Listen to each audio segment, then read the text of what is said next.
Formula One has changed its point system many times over the years. But what would happen if Formula One copied the scoring systems from other sports like NASCAR, IndyCar, MotoGP, or even the original Formula One points scoring system? In this video, we're going to take the 2025 scores so far into this season with only 7 GPs left and see what would happen if we applied these other scoring systems to our current standings. So let's break down the rules for the experiment we're about to conduct together. In the modern Formula One scoring system, the winner gets 25 points, the driver in second place gets 18 points, the third place gets 15 points, P4 12, P5 10, P6 8, P7 6, P8 4, P9 2, and P10 1. Afterwards, the remaining 10 drivers do not get any points, so only the top 10 are awarded. Now, Formula One, like MotoGP, another sport we're going to be looking at, also has sprint races, but the sprint race scoring system is also different. In Formula One sprint races, the winner gets 8 points, second place gets 7 points, third place 6 points, P4 5 points, P5 4 points, P6 3 points, P7 2 points, and P8 1 point. And after that, the remaining 12 drivers do not get any points. So based on this scoring system, we know that as of today, we have Oscar Piastri in the lead of the driver standings, we have Lando Norris in second place, and Max Verstappen in third place. But what would happen to them in the whole entire grid if we applied these other systems? So let's get right into the first different scoring system that we're going to use. The first one is going to be NASCAR. Now, NASCAR is perhaps the most radically different scoring system out of all of these. For example, in NASCAR, the person in P1 gets 40 points, P2 gets 35, and P3 34. After that, they all get one less point. So 33, 32, 31, and so on and so forth. But here's the catch with NASCAR. All the top 40 drivers get points. That means that if we apply the top 20 to Formula One, since we only have 20 drivers, that would change things radically. The only big punishment you would have in Formula One is for DNFing, because there truly isn't that much of a difference between the winner and the person in P20. For example, with this NASCAR system, the person in P1 would get 40 points, but the person in P20 would still get 17 points. Therefore, DNFing would be the only big penalty, and being a consistent driver would definitely be more rewarding under this system. So my assumption so far is that somebody like George Russell should be a little higher in the standings, but let's see how much all of this changes. All right, let's take a look at our new driver standings under the NASCAR scoring system. Oscar Piastri is still in P1, but only 2 points away from Lando Norris. Now, what changes big time here is that George Russell is now in P3, passing Max Verstappen by 5 points.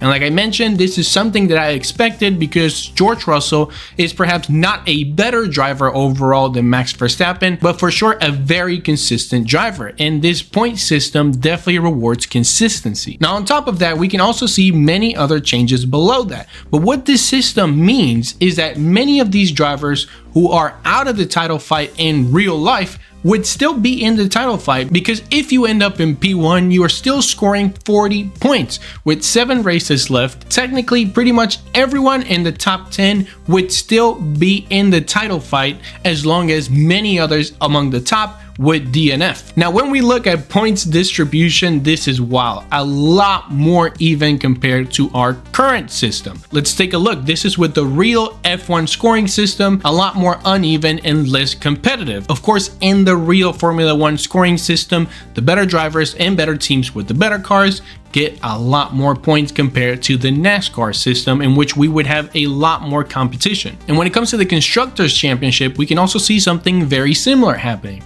Look at this. In real life, McLaren has more than double the points that Ferrari has, and Mercedes, it's far ahead. Well, using the NASCAR scoring system, not only do the tables flip big time, now we have Red Bull in P3, Ferrari in P2, Mercedes in P4, but also they're a lot more clustered together than they are in the real Formula One system. Take a look at this. This is what it actually looks like as of today, with 7 races left on the calendar. At this point, with the current point system that we actually use in Formula One, McLaren is just off the charts and is for sure going to win this year. I don't think any of us have a doubt about this. But if we use the NASCAR point system, we are painting a whole different picture here. Now, what happens if we use the IndyCar point system? You see, in IndyCar, IndyCar, we're playing with even bigger numbers because the person in P1 gets 50 points, P2 40 points, P3 35, P4 32, P5 30, P6 28, P7 26 points, P8 24 points, P9 22 points, P10 20 points, and from there they all get one less point all the way to P20. Once again, when we talk about IndyCar, we're talking about another system that truly benefits competition and consistency. I'm not saying this is a better system or worse. I like the Formula One system. That's why I'm a Formula One fan, but it's fun to do these kinds of experiments. So what would happen if we applied this system to our current standings? And this one seems to line up a little closer to Formula One. When we take a look at this, we still have Oscar Piastri in P1, Lando Norris in P2, Max Verstappen in P3, George Russell in P4. Some points difference, but I expected this out of IndyCar since it is the closest sport that we have to Formula One outside of Formula One. But still, when we look at points distribution, still a lot more competitive, something that we see from the American sports. Still many drivers having a chance at the title at this point in the championship. And let's take a look at the constructor standings. In the constructor standings, it's looking a lot closer to the real Formula One point system,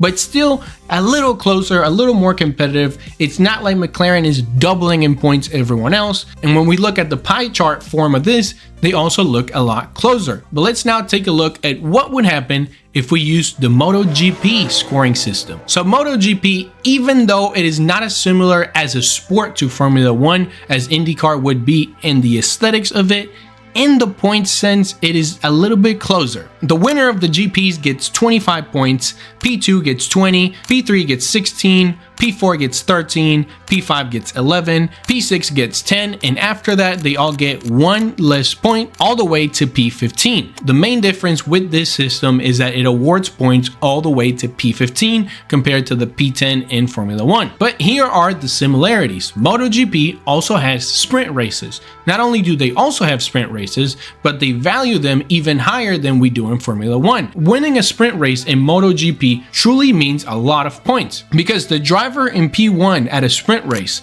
gets 12 points, P2 9, P3 7, and after that they all get one less point all the way to P9. That means that the top 9 drivers in Formula One, if we applied the MotoGP system to Formula One, would also get points at a sprint race. So what does this look like on the driver standings? Oscar Piastri would still be the leader with 346 points, Lando Norris in second place with 324, and Max Verstappen with 285 in third place.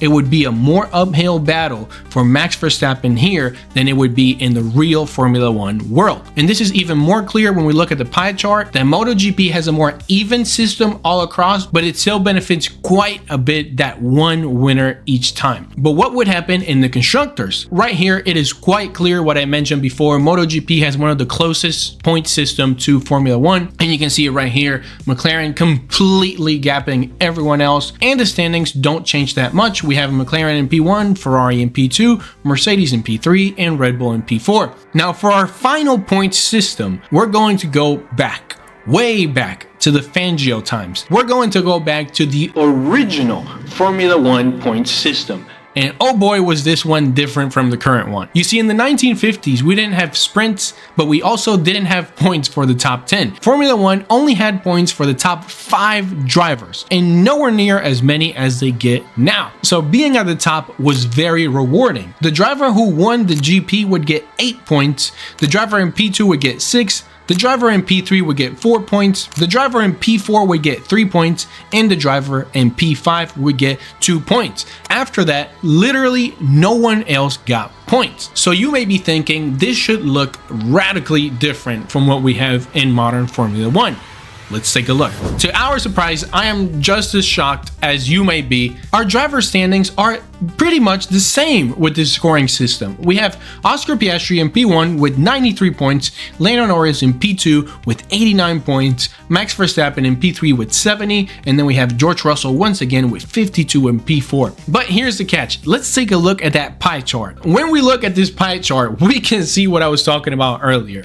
This point system really really rewarded those at the top. Look at this, Oscar Piastri with almost a quarter of all of the points given in the entire championship, 23.8% of all the points earned so far in this season. Now I can't even imagine what this is going to look like on the constructors. Oh my, look at this gap. McLaren with 182 points and the team in P2, which would have been Red Bull, with 70 points. This is close to triple the points if they were at 210 points. Look at this distribution. This is absurd. McLaren with 46.5% of the points, and Ferrari in P4 with only 12.5%. This would definitely be a beneficial system to both McLaren and Red Bull. Now, what do you guys think? Do you think that Formula One would be more interesting, more fun, more competitive with any of these other systems, or do you think that our current system is the best one out of all of these? Let me know down below in the comments. As always, I'll be reading them all and answering. Thank you so much for watching. You can click right here to subscribe to this channel, and you can click right here to watch the next video that I created just for you. Until next time, bye.